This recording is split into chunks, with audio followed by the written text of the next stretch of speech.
fans, wherever you may be. Welcome back for another edition of the Seahawks Playbook Podcast. Join your host, Bill Alvstad, and co-host, sports writer and football analyst Keith Myers, as we talk Seahawks football.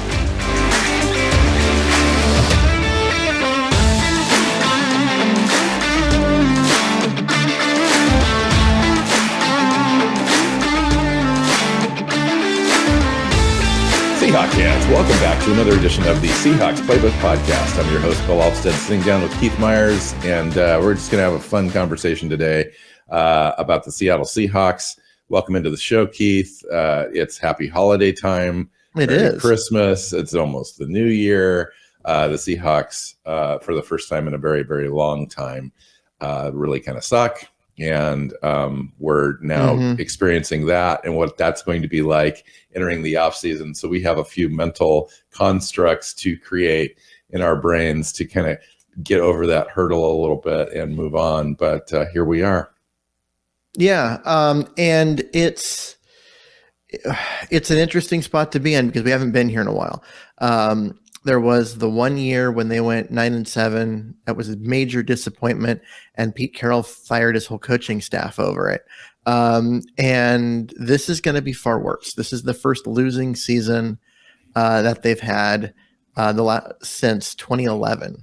You know, they've had a winning record every year since then. It's been a decade. Describe far worse to me.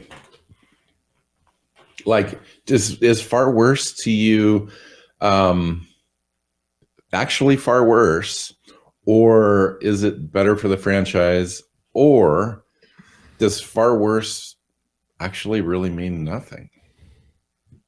Like they just literally press the reset button and kind of go into year two of this project thinking that they have a few refinements to make, and that's kind of maybe the option they might choose. I mean, I'm just talking percentage wise, like what do you think? It's a 50-50 thing, or it's 75% they're going to go for it this much, or it's really just kind of minimal? I honestly don't know, because I don't know. I just don't know the direction that the team's going to take with this, because you've got and nobody does. Nobody knows. Nobody knows, and it comes down to the fact that we have an owner. And she is off camera. She's involved. She's got people around her. She's talking with people. She's got the same people, though, around her that have been around the franchise for a while. True. That have made intricate decisions inside the organization. But we just don't know what that looks like from the top. What I was trying to say, though, is that she's not an absentee owner. This isn't a situation where, she owns the team, but she's gone and not involved at all. She's there. She just doesn't come out on camera. She doesn't speak to the media. She doesn't speak to the fans. There's just nothing coming from her. So we don't know her mindset. And that's really what it comes down to, is that we just don't know, because we don't know her. And we don't know how she's going to make this decision and all of that. But there's a couple of things. One, there was a report, I believe it was from Schefter, that says that she doesn't view this as a 1 year blip, that this isn't just a 1 year thing. We also don't know that, how she views going from first place. Hold on. Can I pause you just for a half second? I just want to clarify to make sure that everyone understands exactly what you just said. You're not saying that it's a 1 year, we're going to let this go one more year because it's only been 1 year. So you're not talking about future years added to this one, blip. Yes. This is a 3 or 4 year run where we've had diminishing returns. Even though our record improved prior to this year, it was still one of those less than optimal overall packages. She sees that this is the report was that this is a fall off that was inevitable because of problems the last 2 or 3 years. Even though the record got better and that kind of stuff. There's also talk that, and this came from Sean Michael Dugar, who used to be with, I think, the News Tribune and is now with The Athletic. And he was saying that, when you go from first place in the division to last place in the division, that at some point there has to be some accountability. And that his, being around the team every day is that there's belief that there are going to be some changes made. The other side to all of that is that Pete Carroll got a large extension 1 year ago. And John Snyder got. And how do you justify those things given the idea that this is not just a 1 year thing? See, these are two things that just don't line up, right? And Keith, let me point this out. Here you and I are, and we're pretty smart guys. We've been around the team a long time. We've watched a lot of football. It's hard for us to diagnose this team, this situation, these last 3 or 4 years. These are very complicated, intricate, woven situations that are interrelated, interlocked. Not any one particular thing is the problem. And so that is a difficult situation because the bottom line is you and I have even less access to Sean Dugar as far as the intricacies of daily activity inside the team. And with that level of access, it is difficult to pinpoint, other than what you see on the field, results, what's going on. Yeah. And so that to me is the largest factor that indicates to me that there's going to be less activity, I think, than people think. I think it's going to be one of those years where there might be a level of frustration in February when we realize that the coaching staff has not changed and Russell Wilson's still the quarterback and we still don't have a first round draft pick and our hands are going to be somewhat tied to the salary cap and the draft to improve the team. And we're going to listen to a coach that's going to say, we were pretty decent on defense and we just couldn't sustain drives. We need to improve our efficiency on third down, essentially recycling the same arguments that we heard in the 2020 offseason. Mm-hmm. And I think we are kind of getting ourselves set up for that scenario. That's a pretty accurate take as far as what's going to happen. In my opinion, in part because Pete Carroll has authored the most successful run in franchise history and one of the more successful runs in NFL history. And with that, you don't get canned with after one bad year, especially with 3 more years on a contract, and all of that. So, a quarterback that's a franchise quarterback that's got 2 years remaining on his deal. Mm-hmm. And when you really think about it, if you really, really are honest with yourself and not reactionary, and I'm not talking about you, I'm just talking about the fan base in general, you hone in on a few things that are really at the heart of the issue. And those things are the play of Russell Wilson. Yep.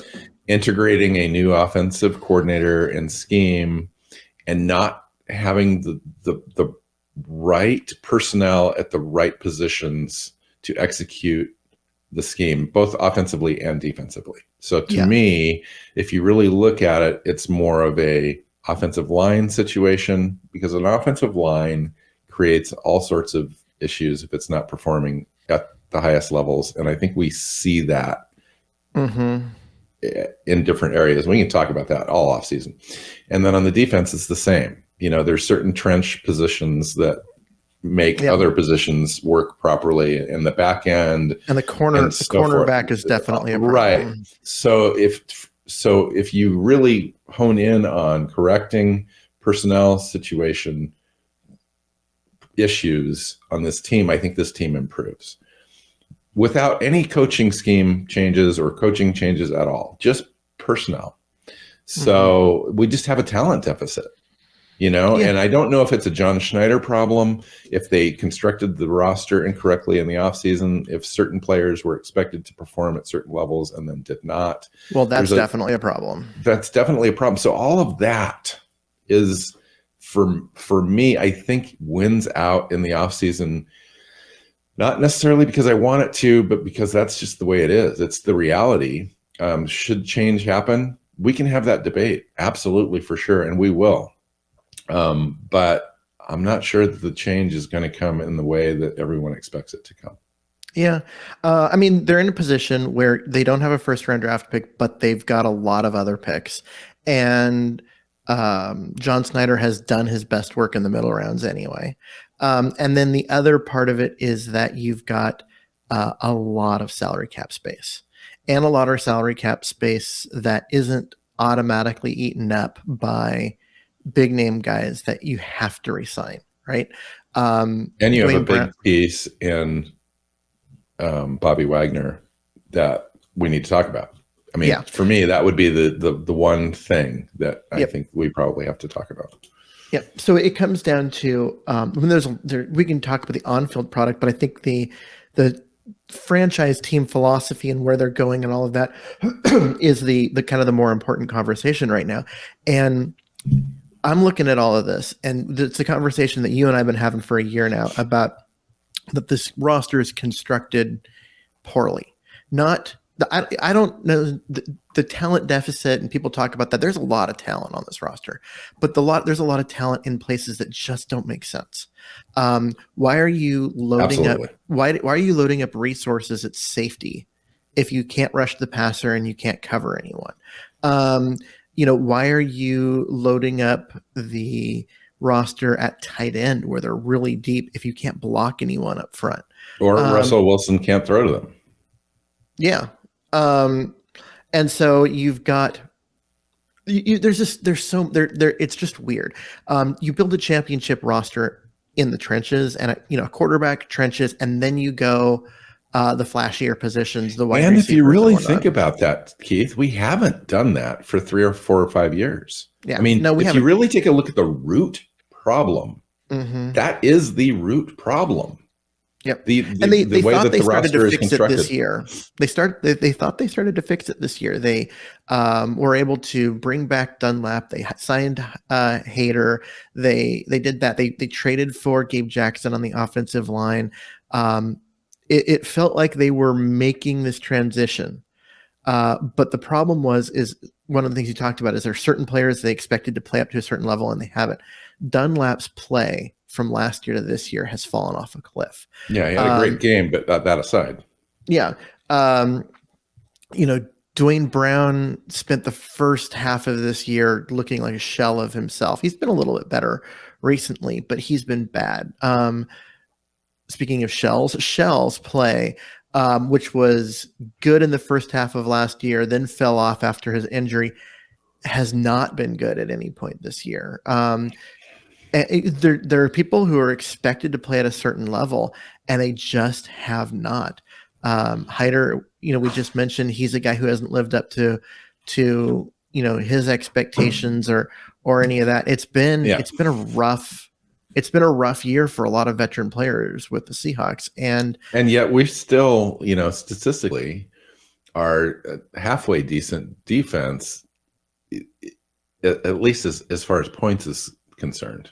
Yardage, we're giving up tons of yardage all over the place. Tons that's of just time kind of of possession. the way all that really stuff. Long drives. And I think that and the bottom line is, and that is a result of coaches making conscious decisions to do it this way, because they could try it a different way, but they believe that the way that they've put the defense out there and give up those short yardage things and go into these prevent kind of zone schemes is this giving us the best opportunity to win. And it comes down to they just don't have any other choice because they just don't have the personnel. Otherwise they would do it. Yeah, I don't know if that's true. And you and I have both gone around on Ken Norton. Yeah. We have. But it's Pete Carroll's defense. Yeah, it is. And so it's Pete Carroll's scheme and all of that, but we don't know what got behind what's going on, in those meetings and how much Pete Carroll is interjecting. Hey, I want you to do this. Mm-hmm. And so we can say, oh yeah, it's Pete Carroll's defense. But we've also seen Pete Carroll's defense operate differently. It operated very differently under Dan Quinn.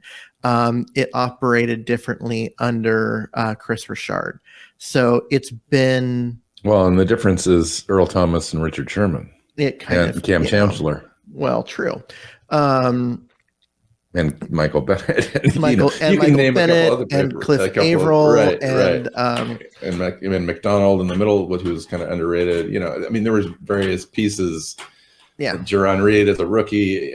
There were other things going on there that made that defense great. But when you can lock down the back third of the defense and then one side completely, and you're only defending like half of a field, it's kind of crazy how good your defense can be. Yeah. So, but at the same time, like when I say I don't even do production. I mean like blitzing and creativity and some of those things. Of course. Vanilla on both sides, by the way, of the ball this year. Very, very vanilla.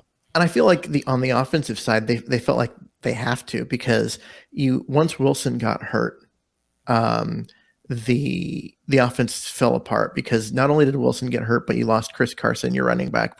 Penny has been non-existent until the last couple of games, and even this last game he disappeared for over a half because he got banged out, but he did come back, which was a good sign. But still, so they've had no running game to speak of. Wilson isn't as mobile as he used to be. He doesn't have that speed to get away from guys, and so you got no running game. You've got a less mobile quarterback than he is used to, and you've got some offensive linemen that just can't block, and they couldn't block someone on Twitter. And you've got Russell Wilson add to the mobility issue. Now you've got Russell Wilson struggling to somehow find his arm, or his finger is impacting his ability to throw accurately. And decision making is coming into play. And it's like something's going on there, and we don't really know.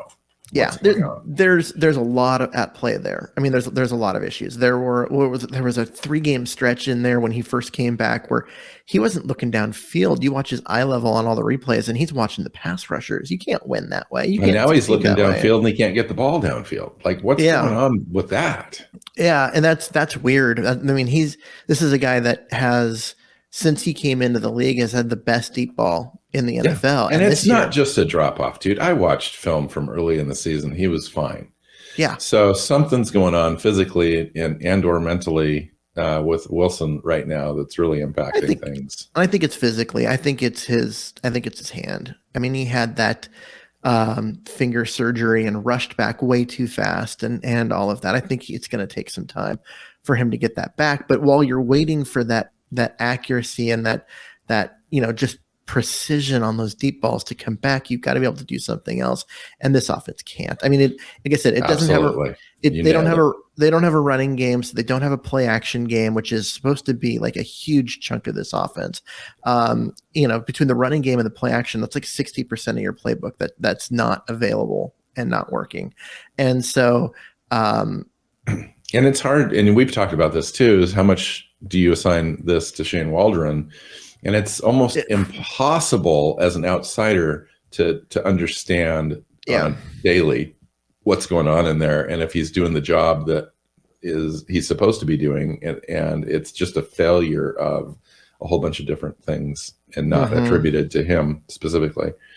It's hard to know, because the play calling has looked great at times, like the inventiveness of the routes and all that stuff. I appreciate those things, the intricacies that you see, but they're so far and few between now that it's been so scattered and never really had enough reps consistently over the course of games to even get an idea of how the offense is set up in the first quarter to make sure that it works effectively in the fourth quarter. It's so disjointed that it's impossible. It really is. Yeah, it really is. And so you look at it, and early in the year, a lot of it I still feel a lot of the offensive inconsistency can be attributed to the fact that the defense couldn't get off the field, and so Exactly. you have a 12-minute drive given up by the defense. That's a lot of time. Yes. I keep bringing this up on the show, but there was in one game, I think it was the Tennessee game, where they had 3 possessions in the second half. That's why I think that Shane Waldron that's why I think that Shane Waldron is back. I think a lot of people are going, Shane, he's gone. Blah, blah, blah. It's like, I don't think so. And I think it really does. It's going to take a very deep dive by not only this staff, but by executives in this organization to understand exactly what's happened and create a roadmap for going forward. Because it's not going to be an easy fix, but it's going to happen. I mean, if you want to say anything, whatever, about Pete Carroll, one thing you can't say is he's a tremendous strategic visionary and understands the game of football and how all levels of football work together. And he's a master at that. And so they will try to put something together that works. It's just, they just don't have it this year. They just don't. Mm-hmm. Yeah. So, and I think ultimately, like, just continuing this conversation, it comes down to what does Jody Allen want? Mm-hmm. And like I said, I don't think Pete Carroll is being fired. That doesn't mean Pete Carroll will be back. Well, let's take a look at this. So let's take a look at the blow it up option. So what are the advantages of blowing it up, and what are the eccentric cautionary tales of a team like the Seahawks blowing it up just because? The advantages of blowing it up is you recognize that what you've got will never work. And so starting over, it's about accumulating resources, including cap room and that kind of stuff as far as a roster perspective, but it's also about bringing in new people, because what you've got is never going to work. And I think that you've got to look at that and make a decision on that. And I think a bunch of fans, especially Seahawks Twitter, which is not representative of the rest of the fan base, will tell you that there's too much evidence that they can't. This is not a group that will ever make it right, despite evidence to the contrary and the Super Bowl win that they do have. And so that's kind of what it comes down to is you can rebuilding, right? You get cheap, you get young, and you plan ahead, and you accumulate draft picks, and you develop talent, and you go about that route in a way to basically accelerate the growth of the roster. And then, the coaching staff side of it. I'm not a huge fan of that in this case, simply because there's a lot here. There's a lot of talent. So blowing up would be complete change on the coaching staff, mm-hmm. and or Russell Wilson as well. So that would be the significance of that, is you would start over. You would use Russell Wilson as capital to infuse the offense with young talent, start over literally from scratch, and new team Seahawks 2022. So so then there's the half blow up. There's the new coaching. So Jody Allen comes in, says, we're relieving you of your duty. New coaching regime. Russell Wilson stays. John Schneider stays. So that would be an option. Yeah, so that would be an option. At the same time, I don't think either of those are a possibility, because Jody Allen's not going to come in and just be like, guess what, Pete, you've been fired. Given all the stuff we've already talked about, this is the longest successful run in franchise history. Is there a way out that creates a dignity situation where that happens? Yes. And that actually was where I was hoping we would take this, because there is a situation where Jody Allen comes in and says, this isn't working. We've been deteriorating for too long. We need to rebuild. We need to jettison some assets. We need to focus on the draft. We need to rebuild this roster. Let's plan on a 2 a 2-year down, third year we'll be back situation. And Pete Carroll says no. And he says, I'm 70. I don't want to do that. I think we're closer than you think, all of that. And she goes, yeah, but it's my team and I think we need to rebuild. And then they just agree to that Pete's going to find a different opportunity, or he's just not going to be a part of a rebuild. And he walks. So he makes the public decision as opposed to being fired.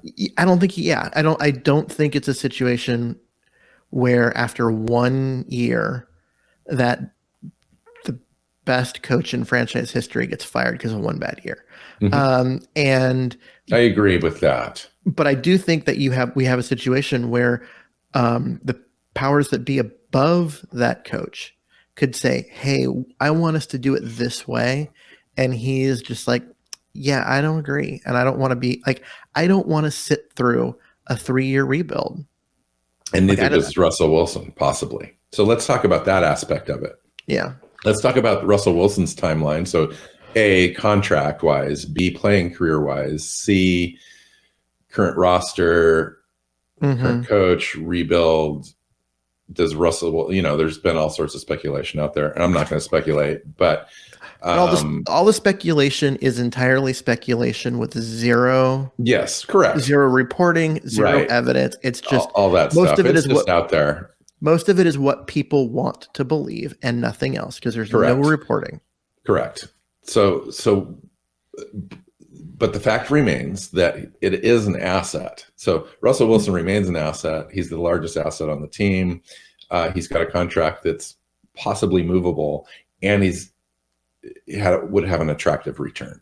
That's that's the framework. But you have to look at it as, you're right. You have to look at it as, what's the timeline? If the timeline is 2 down years and you come back the third year, whether Wilson wants to leave or not, it might be in the team's best interest to move him, because 3 years from now he'll be 35.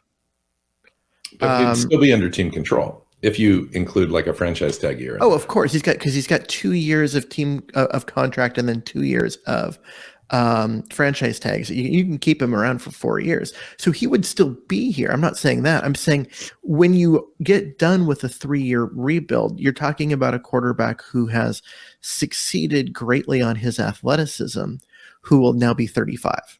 Yes. And expensive. Yes, but that doesn't matter when you're with a franchise quarterback. I'm just thinking, like, you're looking at 3 years from now, is he the guy you want to be at the heart? Because if you rebuild a roster but your quarterback play is deteriorating, you're going to just get yourself in a situation where you're going to need to rebuild again because you lose your quarterback and you can't win without a quarterback. And so if that's the timeline, if the timeline is 3 years and you can accelerate that process by, trading him for 3 first-round picks and some middle-round picks, and you just go nail the draft, and you become a young, hungry, cheap team, add some veteran free agents because you can afford them now, and you just build the roster like they did in 2011 and 2012, then you're ready to roll. As long as you can find a quarterback. Right. And you know the history before Russell Wilson of this franchise. Yeah. So it's hard. It's hard. And you'd have to nail it. And then, of course, I think if you're moving on from Russell Wilson, you're going through a rebuild and stuff, chances are Pete Carroll's gone. You've got a new coaching regime, et cetera. So those are a lot of unknowns. Now it's fun as a fan, as a podcast host, to speculate about such things. And it's wild and it's crazy. If you go look at the draft capital that would generate, and you say, instead of drafting for the Seahawks this year, go plug in the New York Giants to a mock simulator and go run that and have fun with that. And you add that draft capital into the Seahawks draft capital existing already, and you can kind of speculate as to what that would turn into. Fun stuff. But it doesn't make your team any better necessarily, at least in the short order of things. So not only does it not make your team better, but you have to account for with the draft capital. Any future draft capital that you're thinking of is going to be worse than you think it's going to be, because Wilson's going to make that team significantly better. And it's only going to hit 50% of the time, no matter how you look at it, probably. That's also true. So there's that part of it. And then, so one of the things that I was looking at is, how did we get here? And people are saying, well, there's been some bad drafts and all of that, but I think it goes deeper than that. And the reason why they've had some bad drafts has been because of the way that they've drafted. And you look at, they traded away draft assets to get Percy Harvin, which that trade obviously didn't work out, both because of injury and attitude. But the other half of that, which isn't talked about as much, is that trading for Percy Harvin also meant letting Golden Tate walk. Now, Golden Tate was probably going to walk because of some other locker room issues, but from a talent perspective, not only did you trade for that, but you also let another player walk. And then it took until Tyler Lockett before that talent was replaced. It took a while. They traded assets for Jimmy Graham and then ultimately let him walk. Now, there was a contract extension involved, so it took a couple of years. But because of injury, he wasn't ever what they wanted him to be. But so they traded all those assets. They didn't get a great return, and then ultimately let him walk for nothing. Sheldon Richardson. They traded a bunch of assets to get a player for 1 year and then let him walk. Right. This is how your roster deteriorates. And you have an expensive quarterback that's taking resources away from other allocation. Yeah, if you're going to spend a big chunk of change on your quarterback, which is the right thing to do because you can't win without a quarterback. Correct. Whether people want to admit that or not. Look at Green Bay, just as a counter. They win. They win despite an expensive quarterback. The Saints won despite an expensive quarterback until this year. And there's been a lot of teams that have continually won. All of Peyton Manning's teams have won despite having an expensive quarterback. And we've had a damn good run. Let's just put it out there. So let's not. I don't want to overstate that part, because you can't win without a quarterback. So you can't win without an expensive quarterback. Unless you lightning in a bottle and you happen to have those 2 or 3 years where you've got a franchise quarterback on a rookie deal. But that run ends. You have to learn to and so when you have that, you're not going to be replacing everyone via free agency. You've got to be able to hit on some drafts. And the Seahawks constantly traded away draft capital for marquee players that either didn't give them the return or then turned around and left. Clowney and Sheldon Richardson are the two biggest names, and were never replaced. And you have an underperforming situation currently on the roster with Jamal Adams. Yeah. And ultimately is he gonna walk? Or is he gonna injure himself off the roster? Yeah. And so you've traded away all this draft capital for guys that for the most part haven't performed, but then left. They left you with nothing. And because you didn't have those first round picks to go draft good players, you're left with nothing, right? And so you have neither the player nor and you add the first round failures that we've had. Yeah, which haven't been many, except for the times when they let Tom Cable. If you add in, the McDowell pick, unfortunately, and if you add the Collier reach and you add the Penny situation, that's what I'm talking about. It's like those just missed. We just missed on those three. Things. Those three are tough. I don't know. With McDowell, you were talking about it. They were in the second round, and Effetti, you add, you continue to add. I'm just saying that there's been some failure then as far as we just haven't hit on those things. You want to hit at least on half of those things. We haven't hit on 4 out of the last 6 or so. Yeah. Obviously Lockett was a hit. Yes. But he was a third rounder. Brooks was a hit. Yeah.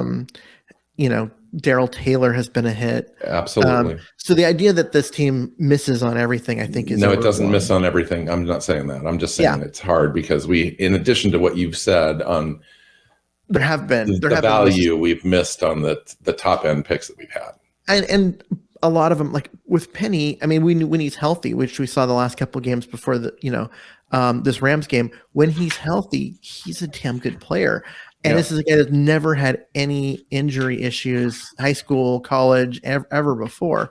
And when you pick at the end of the first round consistently over many, many years, those picks are going to be less valuable than your top 15 picks. They just are, and you're going to hit even half of that. Your hits are going to be less often. And so there have been some reaches where they look at a guy and they're like, okay, there's some, like Malik McDowell's a great example.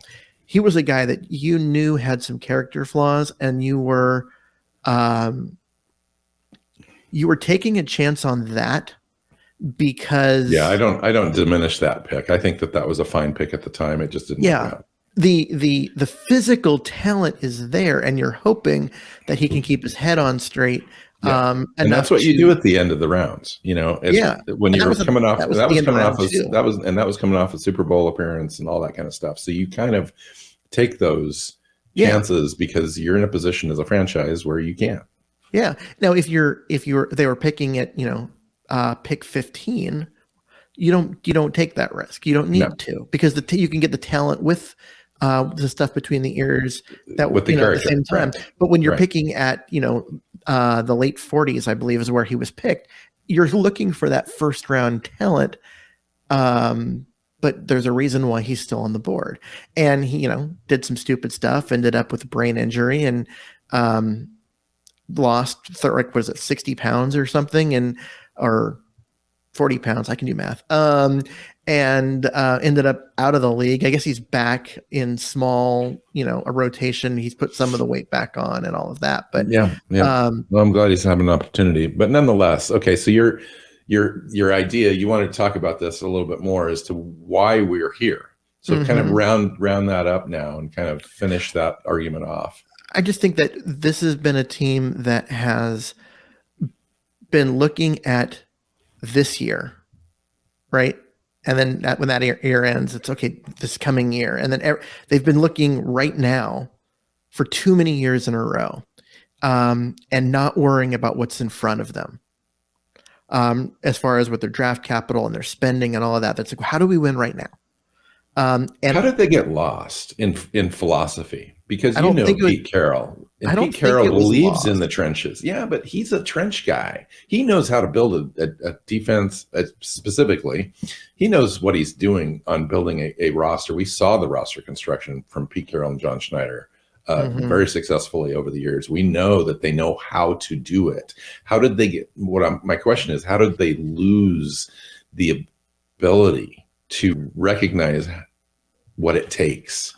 Because it's because of the right now philosophy, the right now attitude is what I think it is that it's not that, God, we really need an offensive lineman, we got to fix that, but there isn't one available, and what we could do to win, like the best thing that we could add right now is this safety or this linebacker, and it's yes. What do we need? Absolutely. What will make the biggest impact in this moment? Not what does the franchise need for the next 4 or 5 years. It's what do we need right now?